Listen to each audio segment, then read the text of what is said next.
নমস্কার বন্ধুরা, প্রতিভা কিচেনের পক্ষ থেকে সবাইকে স্বাগতম। দেশি কিংবা বিদেশি যে যেখানে আছেন, ভগবান সবাইকে ভালো রাখুক। এটা হচ্ছে আমাদের দক্ষিণ অঞ্চলের মানুষগুলো সবাই চিনে। এটার নাম হচ্ছে গৈনারি শাক, আমরা বলি গৈনারি শাক।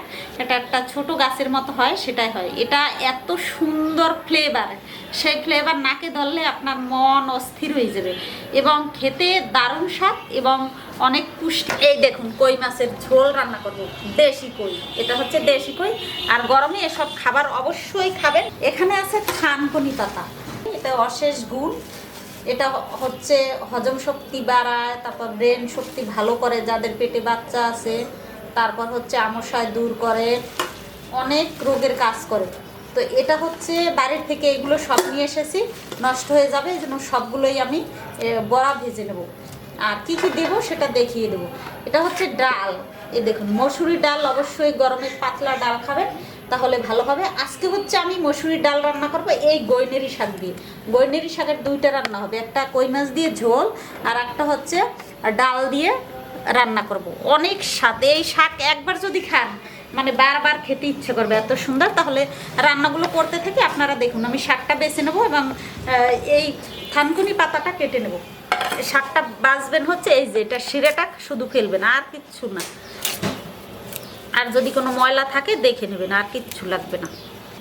দেখুন বন্ধুরা, আমি লবণ দিয়ে দিছি পরিমাণ মতো, হলুদ দিছি, চালটা ভিজিয়ে ব্যালেন্ড করে নিয়েছি। এই হচ্ছে মরিচ কুচো, সাথে দিব একটু ধনে বাটা, একটু জিরে বাটা, আর কিচ্ছু দেবো না, কারণ এটা এমনি উপকারী জিনিস, সেটা আবা জাবা দিয়ে নষ্ট করা যাবে না।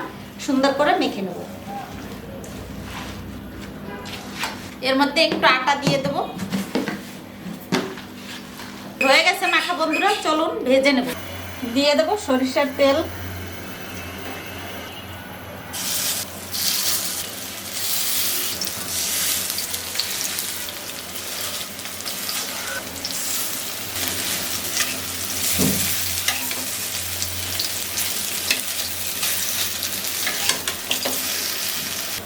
দেখুন হয়ে গেছে বড়া ভাজা, কত সুন্দর হয়েছে।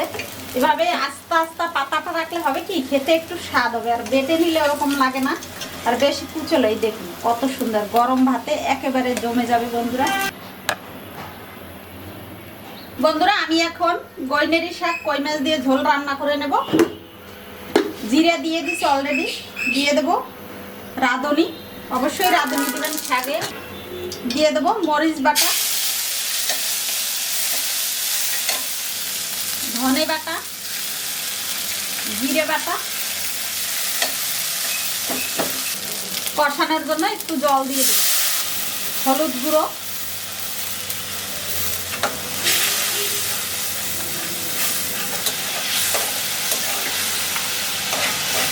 মশলার মধ্যে দিয়ে দেবো কই মাছগুলো।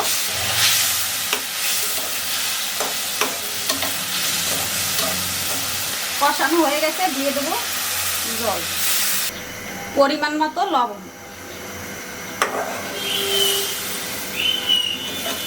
দেখুন বন্ধুরা ঝোল ফুটে উঠেছে, দিয়ে দেবো শাক। এর শাকে বেশি জাল লাগে না।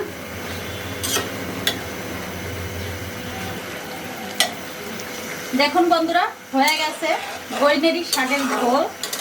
এগুলো যে খেতে কি স্বাদ, এটা যারা খেয়েছে তারাই জানে, বিশেষ করে দক্ষিণ অঞ্চলের মানুষগুলো। এটা রান্না করতে মাত্র 10 মিনিট সময়ও লাগে না। এই দেখুন একটু জিরা তেলে ভেজে বেটে নিয়েছি, এটা দিয়ে দেব, নামিয়ে নেব।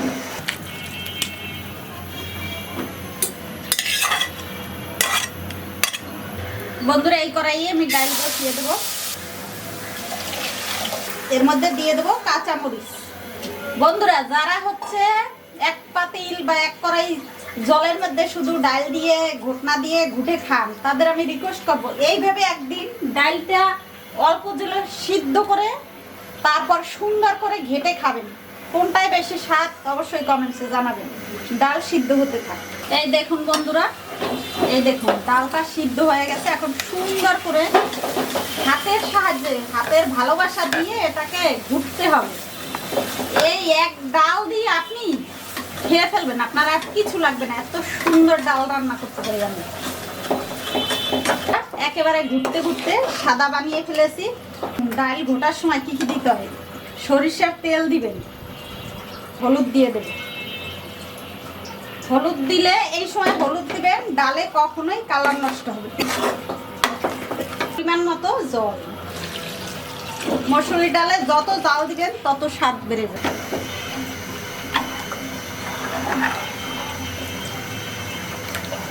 এই জালের সময় অবশ্যই একটা তেজপাতা দিবেন এবং ধনে বাটা, একটু মরিচের গুঁড়ো দিবেন, পরিমাণ মতো লবণ। দেখুন বন্ধুরা, এই পর্যন্ত জল দিয়েছিলাম, ডাল কমে কত সুন্দর। ডাল হচ্ছে যত জাল দিবেন তত স্বাদ বাড়বে, বিশেষ করে মসুরি ডালে বেশি জাল দিতে হবে। দেখুন এখন হচ্ছে এর মধ্যে আমি গয়নেরি পাতা দিয়ে দেবো, অল্প দিব, বেশি দিব না। সুন্দর, এটা হচ্ছে ঘ্রাণের জন্য, এত সুন্দর একটা ঘ্রাণ। বন্ধুরা এখন হচ্ছে ডালে বাগার দিয়ে দেবো সরিষার তেল। ডালে একটু তেল বেশি দিতে হবে ফোড়নে। শুকনো মরিচ, অবশ্যই শুকনো মরিচ দেবেন ফোড়নে। তেজপাতা একটা, দারচিনি, একটু জিরে, কালো জিরে, সামান্য একটু মৌরি, 1 চামচ পরিমাণ জিরে বাটা, অবশ্যই জিরে বাটা দিবেন। তেলে ভেজে দিলেও হবে, আবার কাঁচা বেটে তেলে ভেজে দিলেও হবে।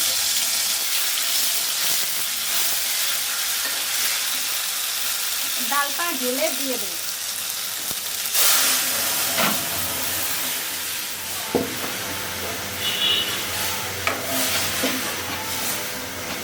দেখুন বন্ধুরা, ডালের কালারখানা কত সুন্দর।